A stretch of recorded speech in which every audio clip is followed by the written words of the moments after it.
Hello there, we are back. Another episode of Cooking with the Carols, episode 73. So, Mum, it's episode 2. It's episode 2. Lucky I'm being kept honest. Yeah, it's episode 2. We are back to make meatzza. It is our common Saturday night treat, isn't it? Yeah. The reason we make it is because it is not dough based, it is not therefore full of grains, and it's not high carb. We're getting a huge amount of protein because the base of this one is actually meat, hence the word meatzza, and vegetables are piled onto the top, and all of the flavours are there, aren't they? Like it still tastes like normal pizza. Yeah, like it tastes a lot like normal pizza. It's quite messy though. Messy apparently, but we shall see. I think it's worth it. So I'll just run through the ingredients we're going to use, and then we'll come back when we're ready to mix the first stage, which is pre-cooking the base. So I do a mix of, this is a base based off a Pete Evans recipe, and we do a combination of beef mince and pork mince. Gotta love a quick sale there. So I make a lot when I make it so that we've got leftovers and stuff like that, and obviously there's 3 of us to cook for, so I don't want it to be too small. We are going with 500 grams of each of those. So then we have, I'll go through all the ingredients. You need some egg yolks. You'll have 3 of those. We need so in the base, there's also oregano dried. There's supposed to be fresh parsley, a couple of tablespoons. However, I forgot to buy it. Along with the fact I forgot to buy fresh garlic. So I'm using minced garlic, which is also fun. Very important to have a nice amount of that, probably 2 or 3 teaspoons. Then in the base as well, we have red onion.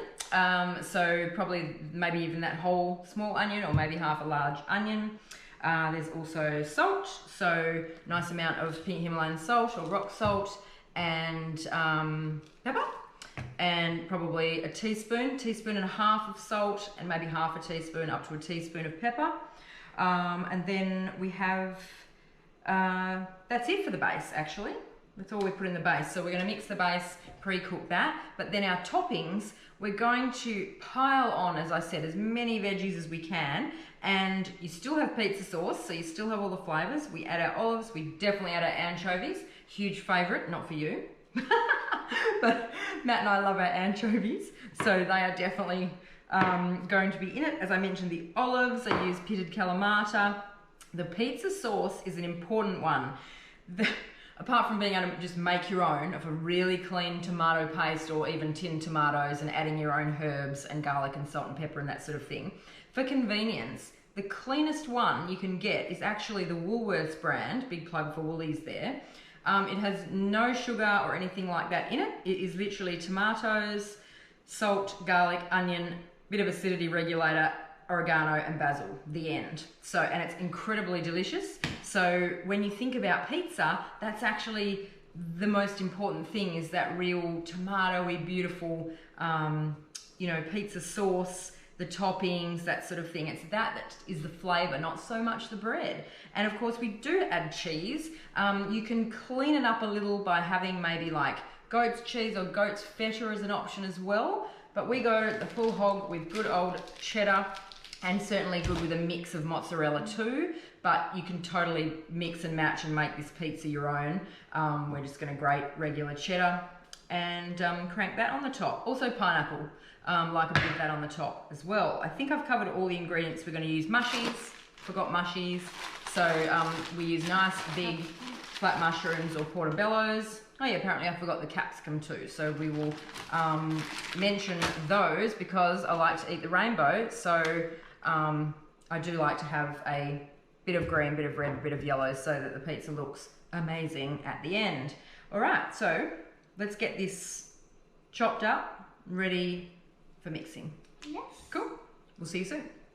Okay, so we are back to mix up the bases of the meatzza, the meat base. So Izzy, you can add everything if you like. What we've got in this bowl is the pork and the beef mince already. That's all that's in there. You can add each other thing if you like. Yep. So that's garlic. We've got minced garlic, and I like garlic, so there's probably like honestly 3 or 4 teaspoons there. That's it. throw it in the sink. 2 egg yolks. I might have said 3 before, but 2, 3, doesn't really matter. One of the hardest things I find with putting together recipes and things for people is that certainly after I've made something a couple of times, I make it up as I go along. So I'm trying to make sure that this is about what I usually do now, just adding it as I go. So red onion, chopped up, doesn't have to be super fine, depends how you like your onion. But that is probably about half a large onion or like a whole small onion. And then we've got the oregano, dried oregano, salt and pepper. Again, there's about a teaspoon and a half of salt, half a teaspoon of pepper, and a couple of teaspoons of oregano. And as I mentioned, there should be 2 tablespoons of chopped fresh parsley, but we're not having that in ours because I forgot to buy it. Now, one of Izzy's favourite parts of helping me make meatball is the mixing, because you've just got to get your hands into it. It is ridiculous to try and do this with a spoon. So maybe just wash your hands again, darling. And meanwhile, I'll just show you. So we've got these round, like pizza trays sort of thing. They do have holes in the bottom for if you're doing a normal bread base, of which we don't actually have. But it doesn't need that. I just put baking paper onto a tray, but you can cook it on a square tray. You can cook it on anything you like. It will come out perfectly well. Oven, by the way, has been preheated or is on now at 160 degrees Celsius. Yeah, get in there, darling. So it's part of the fun of making food is the earthing in it, is actually just getting in there and having a good time creating with the food. So we will be back to show you, because the spreading of this into a thin base is absolutely key when you are making the base. We'll be back. And we're back. So I'm now going to spread out the meat base ready to go in the oven for pre-cooking. And I just wanted to, make a point of how thin and how sort of far and wide around your tray, like basically as far up the edges or as wide as you can go is a good idea. If you you might try to sort of make this perfect circular shape about 1 inch away from the edges of your tray, but as this cooks, it shrinks in a bit and you'll end up with this tiny thing like this. So I push mine right out, and the base can be quite thin. Obviously this is the meat factor, this is your protein going with the meal, but you want to have a few pieces of this, so you don't want to have 500 grams of mince in one piece of pizza. So you can make it as thin as you like, and I sort of push mine up the edges a little bit as well. Together.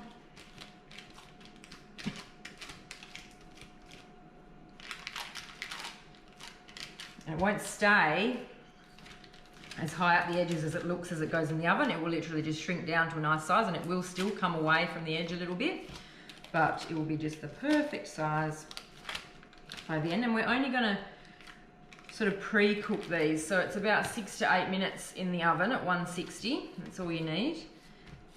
Beautiful. So you should be able to see that now. That's our base, and while I put it in the oven, what are we going to do? We are going to chop up the toppings. That is correct. We're going to do that. So that's where you'll see us next. Okay, so it's been 8 minutes. I'm just going to grab the base out of the oven, and I'm going to show you a little how it comes out. Basically, it has some sort of liquid that has released from the meat as it's cooked. You'll see how much it's come away from the edge, even though I push it right up, and I just drain off that excess fluid. So I'll just grab it out.